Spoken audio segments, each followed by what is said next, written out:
Hello बच्चों, जय हिंद। आज 12th का लेक्चर होगा बच्चों, और वो भी बहुत इंपॉर्टेंट रिएक्शन है बच्चों। और वो है कोल्बे रिएक्शन या कोल्बे स्मिथ रिएक्शन बच्चों। कोल्बे स्मिथ रिएक्शन बहुत ही ज़्यादा इंपॉर्टेंट है बच्चों, बहुत पूछी जाती है, ठीक है। और 12th के एग्जामिनेशन में तो बहुत ही ज़्यादा इंपॉर्टेंट है बच्चों। अब इसमें ये विशेष इसलिए हो जाती है बच्चों, इसमें एक विशेष कंपाउंड बनता है जिसे कहते हैं सैलिसिलिक एसिड।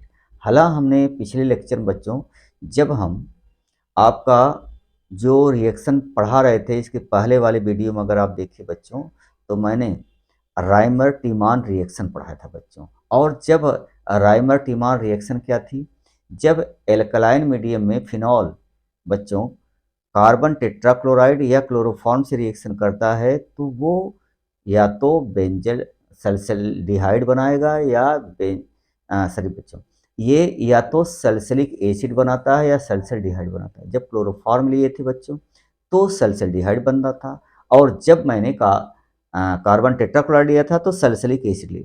तो वो दोनों रिएक्शन बच्चों मिलती जुलती हैं। ये क्या कहता है, जब सोडियम फेनॉक्साइड की रिएक्शन बच्चों हाई प्रेशर और 150 टेम्परेचर, 125 से 25 150 पर होती बच्चों, तो रिएक्शन कार्बन डाइऑक्साइड से रिएक्शन कराई जाती है तो सल्फ्यूरिक एसिड ऑब्टेन होता है बच्चों। तो ये कहता है कि जब भी बच्चों सोडियम फेनॉक्साइड की रिएक्शन कार्बन डाइऑक्साइड से रिएक्शन कराई जाती है बच्चों हाई प्रेशर पर, तो सल्फ्यूरिक एसिड ऑब्टेन होता है बच्चों, जिसे एस्प्रिन भी आप कहते हैं। पिछले वीडियो में हमने आपको बताया था। बस इसी को बच्चों कोल्बे रिएक्शन या कोल्बे स्मिथ रिएक्शन भी कहते हैं। तो पहले बच्चों हम सोडियम फेनॉक्साइड बनाएंगे और फिर देखेंगे कि सोडियम फेनॉक्साइड कार्बन डाइऑक्साइड से किस प्रकार से सल्फ्यूरिक एसिड में कन्वर्ट होता है बच्चों। चलिए मैं देखता हूँ बच्चों। तो पहले रिएक्शन जो लिखी रहती है बच्चों, आपको ऐसे भी लिख कर आ सकती है। ये देखो बच्चों, ऐसे आपको फिनॉल लिखा रहेगा और ये OH है बच्चों। अब इसकी रिएक्शन पहले यानी OH से कराई जाएगी बच्चों, तो ये आपका फेनॉक्साइड बनता है बच्चों। क्या बनता है? फेनॉक्साइड या सोडियम फेनॉक्साइड बनता है बच्चों। ये आपका O- और Na+ बनता है, जिसे कहते हैं बच्चों सोडियम फेनॉक्साइड। फेनॉक्साइड बच्चों, फेनॉक्साइड। और इसके बाद में जब कार्बन डाइऑक्साइड से रिएक्शन कराता हूँ बच्चों 150 डिग्री सेंटीग्रेड, प्रेशर बहुत ज़्यादा होता है बच्चों से 5 to 7 atm पर, तब आपका बच्चों सल्फ्यूरिक एसिड बनता है। ये देखो, ये आपका जनरली बच्चों आर्थो सल्फ्यूरिक एसिड बनता है। यहाँ पर COH आएगा। इसे क्या कहते हैं बच्चों? सल्फ्यूरिक सल्फ्यूरिक एसिड बच्चों। सल्फ्यूरिक एसिड, इसका नाम क्या होगा इफेक्ट नेम? तो एसिड ग्रुप है बच्चों, इसको ज़्यादा प्रायिकता देते हैं, याद है ना। जब OH ग्रुप लगा है बच्चों किसी कार्बनिक कंपाउंड OH, तो और OH और एसिड, तो हम एसिड को प्रीफर करते हैं बच्चों, प्रियोरिटी इसी को देते हैं। तो 1 2 पर लगा है, इसको 1 इसको 2, तो यहाँ पर 2 हाइड्रोक्सी बेंजोइक एसिड है बच्चों, और इसी को हम क्या कहते हैं बच्चों? Sulphuric acid. और इसी को हम एस्प्रिन भी कहते हैं बच्चों। ये दवा है, हमने आपको पिछले लेक्चर में बताया था बच्चों। ये पेन किलर होती है और ब्लड थिनर होती है, इसलिए इसे हार्ट अटैक में इसका इस्तेमाल होता है। तो ओवरऑल रिएक्शन को ऐसे आपको लिखी मिल सकती है बच्चों।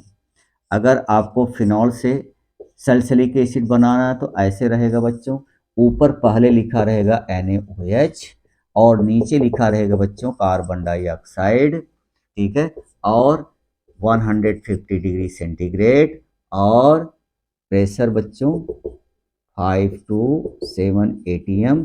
तो आपको कुछ नहीं करना है बच्चों, बस सल्फ्यूरिक एसिड का जनरली आर्थो पर बनता है बच्चों OH और C डबल बॉन्ड O और OH, COH है बच्चों। अब देखो, इसके इसके बीच में बच्चों हाइड्रोजन बॉन्ड बन जाता है, और इसीलिए ये क्या होता है बच्चों? Major product. याद है हमने, जो बच्चे ये नहीं देखे हैं तो पिछला वीडियो देख लेना बच्चों, जो राइमर टीमान रिएक्शन पढ़ा है उसमें इसका जिक्र है बच्चों। कार्बन टेट्राक्लोराइड से इसको हमने एक्सप्लेन किया है, बार बार वही एक्सप्लेन करना बच्चों बेवकूफ़ी है। तो यहाँ पर बच्चों मेजर प्रोडक्ट बनता है, आर्थो भी बनता है, चूंकि आर्थो पैरा डायरेक्टिंग ग्रुप है बच्चों, ठीक है। अब इसकी मैकेनिज्म पर आते हैं बच्चों। तो ऐसे लिखा हो सकता है। अब इसकी मैकेनिज्म को देखो बच्चों, मैकेनिज्म को। तो सबसे पहले बच्चों मैकेनिज्म शुरू होती है यहीं से, सोडियम फेनॉक्साइड से। चूंकि कोलवे रिएक्शन बच्चों क्या लिखा है, वह sodium phenoxide react with carbon dioxide at high pressure then it's sulphuric acid obtain. तो यहाँ पर देखो बच्चों, ये सोडियम फेनॉक्साइड है। चलो मैं यहाँ पर लिख देता हूँ बच्चों, ये देखो ये सोडियम फेनॉक्साइड है, तो O माइनस और Na बच्चों। तो अगर इसको हटा भी देते हो कोई फर्क नहीं पड़ता बच्चों, ये फेनॉक्साइड है, फेनॉक्साइड है बच्चों, ठीक है। अब यहाँ Na लगा हो सकता है बच्चों, कोई फर्क नहीं पड़ता, चलो मैं लिख ही देता हूँ बच्चों।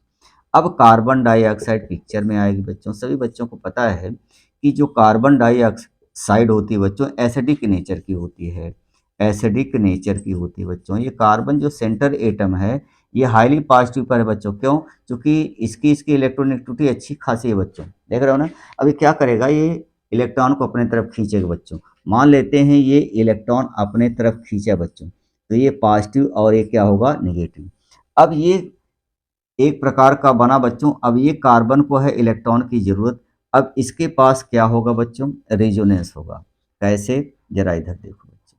अब होगा क्या, इसका इलेक्ट्रॉन बच्चों इस पर तरफ आएगा, क्योंकि इस पर लोन पे इलेक्ट्रॉन है, तो इसकी 5 वैलेंसी हो जाएगी, तो ये इलेक्ट्रॉन टूट करके इधर चला गया। ठीक उसी प्रकार से बच्चों इसे राइमर टिमान रिएक्शन में है।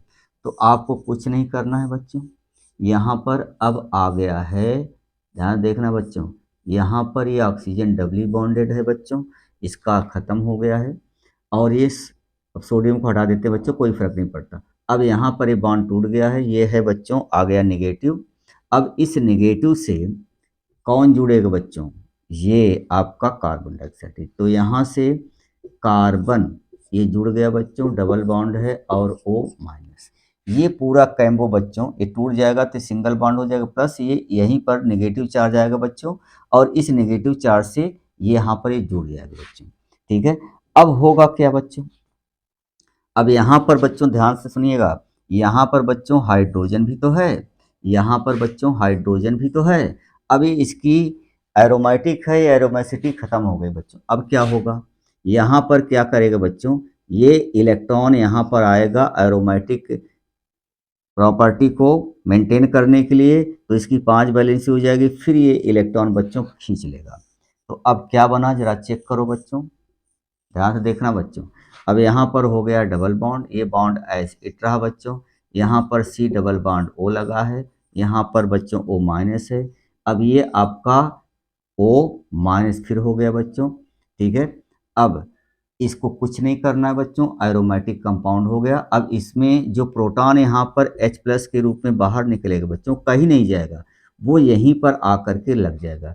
तो इसको हटा करके मैं H लिख दूँ, चलेगा। तो ये बना बच्चों।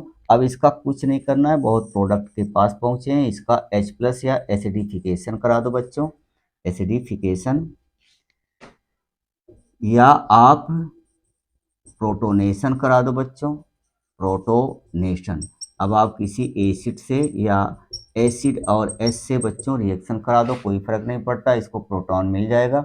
ये प्रोटॉन बच्चों यहाँ पर चला आएगा और मेरा डिजायर प्रोडक्ट बनके तैयार हो जाएगा बच्चों। ये देखो यहाँ पर ओ और एच आ गया, यहाँ पर बच्चों सी डबल बॉन्ड ओ और ओ एच है, इसके बीच में बच्चों हाइड्रोजन बॉन्ड बन जाता है, इसलिए मेजर प्रोडक्ट होता है। इसका नाम क्या होगा बच्चों, 1 2 एसिड ग्रुप है बच्चों, COH है। अब 1 2 पर है तो 2 हाइड्रोक्सी, 2 पर हाइड्रोक्सी बच्चों, 2 हाइड्रोक्सी बेंजोइक एसिड है बच्चों, बेंजोइक एसिड, या इसे हम पैरा हाइड्रोक्सी बेंजोइक एसिड भी कहते हैं बच्चों।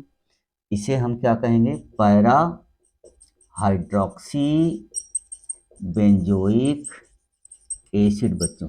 और इसी को मैं क्या कह देता हूँ बच्चों, एस्प्रीन, या इसे सैलिसिलिक सैलिसिलिक एसिड भी कहते हैं बच्चों। और ये मेजर प्रोडक्ट होगा, पैरा पर भी आएगा बच्चों, लेकिन वो माइनर प्रोडक्ट होगा, ठीक है, क्योंकि इसमें बीच में हाइड्रोजन बॉन्ड का फॉर्मेशन होता है बच्चों, इसलिए ज़्यादा। अब चूंकि इंटरमॉलिक्यूलर हाइड्रोजन बॉन्ड बना हुआ है बच्चों, और पैरा वाले पे नहीं बनेगा, तो इनके बॉइलिंग पॉइंट में काफ़ी अंतर हो जाएगा। पीछे लेक्चर में पढ़ा चुके हैं, उसको वीडियो बच्चे लोग देख लीजिएगा इसके बाद, ठीक है। ये समझ में बहुत आसान हो जाएगा बच्चों, ठीक है। और यहाँ पर ये हाइड्रोजन बॉन्ड बनने के कारण ये ज़्यादा स्टेबल हो जाता है बच्चों। बस आज की मुलाकात बच्चों यहीं तक। वीडियो अच्छा लगे तो लाइक करना बच्चों, में कोई बात नहीं, बस। Thank you very much.